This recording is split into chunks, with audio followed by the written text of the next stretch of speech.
What do you do when the thing that you didn't ask for happens in your life in the shifting seasons? I don't care how good you are, I don't care how talented you are. There are some times when things aren't going to go right, and you have to deal with it. You can find yourself stressed out. You can find yourself depressed, mentally fragile because of the experiences, the turbulence that you have gone through. You can experience enough pain in life that it can clobber you to the ground, and you believe you can't do it. You believe that this is it for you. No, it's not. What if you told people the story of, hey, I had a fucked up life, but I don't want to tell you that. I'm going to tell you what I'm going to do next, and I'm going to go out and do it. That is what self-development is about. That is what peak performance is about. That is what breaking through self-limiting beliefs is about, is rewriting the story. Because as long as you have breath in your lungs, as long as your heart is beating, as long as you have consciousness in your mind, you can go and rewrite the story of how your life ends. Setbacks will happen. When they do, it's okay to cry, but eventually you have to get over it and move on. It is good to be uncomfortable. I've never met anybody who was terribly creative or gifted or strong in leadership who was also comfortable. It's always those people who say, is there not a cause? Those exceptional people who are uncomfortable with the times and rise to the challenge because they refuse to allow the chaos around them to determine the conqueror within them. People who resist the toe to go down and stand fiercely in spite of opposition and say, I'm going to do it anyway. Forget all your problems. Everyone has the same problems. It's our solutions to those problems that make us different. Do you have the courage to get what you want? It takes courage to achieve your goals, man. It's easy to give up. It's easy to look at these people and make excuses as to why they can do what you can't. You have everything you need to achieve anything. Our great problem is not that we feel that we are powerless, but that deep down inside we feel that we are powerful beyond measure. It's an incredible thought. It's almost a scary thought, isn't it?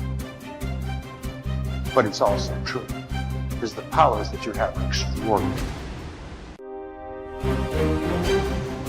Have faith like a child. Adults are too skeptical. You may not be able to do all you find out. You may not be able to do all you find out, but you should find out all you can do.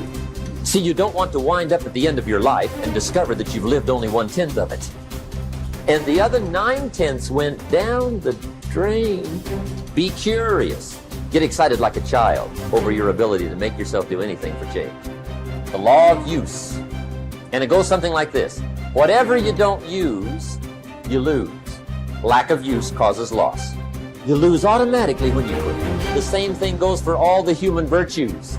Ambition, unused, declines. Strong feelings, unused, diminish. It doesn't grow.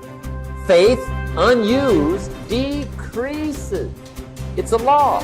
Today unused is lost. A talent unused is lost. An ability unused is lost. So here's one of the key expressions of the evening.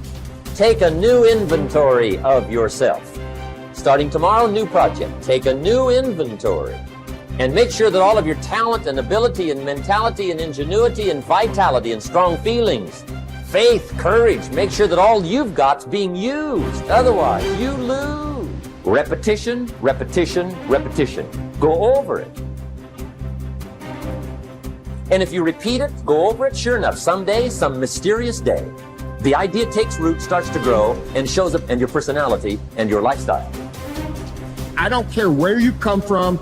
I don't care where you were raised. I don't care what color you are. I don't care what gender you are. I don't care about any of that If you invest in yourself consistently, if you do the work consistently, 1 + 1 is always going to equal 2. 10 years of motherfucking work is going to pay off. Dig deep. Take accountability for your goals, dreams, and aspirations. Ain't nobody gonna give you nothing. Ain't nobody gonna give you nothing you ain't working for. And the reason why some of you can't get to that next level, we don't have enough stuff in you to push you to get through some of the hell you gotta go through. That house ain't gonna get you through that hell. That car ain't gonna get you through that hell. You only go to another level when you're on this level and you eating out of trash cans and you say, enough is enough. I'll do whatever it takes. Do you, be you, for you. Bye.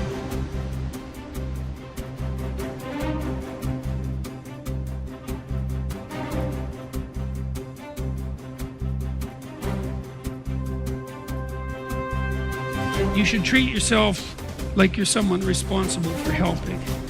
And the first question is, well, why don't you?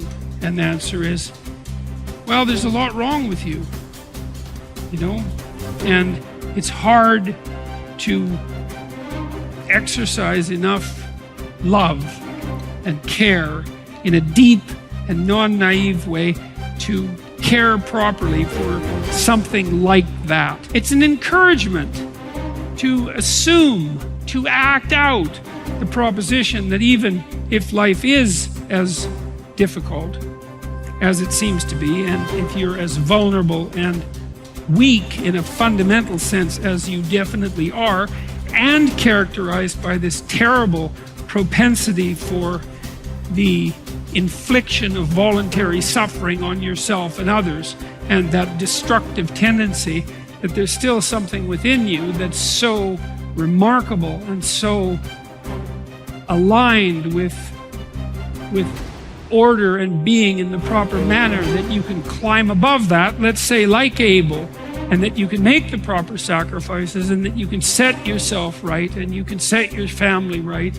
and you can set the world right, and that the mere possibility that that might occur, that that might be within the realm of potential, means that you have a moral obligation to exercise the responsibility to take care of yourself as if you're something that matters. And that if you did that properly, it might turn out that what you did would matter, that it would matter to you, that it would be meaningful in the way that things that matter are meaningful, and that it would matter to everyone around you. If you aim to be something you are not, you will always fail. Aim to be you. Aim to look and act and think like you. Aim to be the truest version of you. Embrace that you-ness. Endorse it. Love it. Work hard at it. And don't give a second thought when people mock it or ridicule it. Most gossip is envy in disguise. I believe that what we become depends on what our fathers teach us at odd moments, when they aren't trying to teach us. We are formed by little scraps of wisdom. Maturity is the ability to live fully and equally in multiple contexts. Most especially, the ability, despite our grief and losses, to courageously inhabit the past, the present, and the future all at once. The wisdom that comes from maturity is recognized through a disciplined refusal to choose between or isolate three powerful dynamics that form human identity. What has happened, what is happening now, and what is about to occur. Immaturity is shown by making false choices.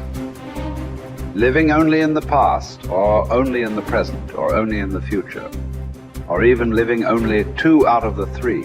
Maturity is not a static arrived platform where life is viewed from a calm, untouched oasis of wisdom, but a living elemental frontier between what has happened, what is happening now, and the consequences of that past and present. First imagined and then lived into the waiting future. Maturity calls us to risk ourselves as much as immaturity, but for a bigger picture, a larger horizon, for a powerfully generous outward incarnation of our inward qualities, and not for gains that make us smaller, even in the winning.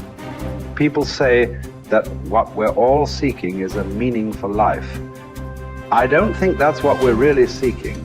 I think that what we're seeking is an experience of being alive, so that our life experiences on the purely physical plane will have resonances with our own innermost being and reality, so that we actually feel the rapture of being alive. Believe me, there is no such thing as great suffering, great regret, great memory. Everything is forgotten, even a great love. That's what's sad about life, and also what's wonderful about it. There is only a way of looking at things, a way that comes to you every once in a while.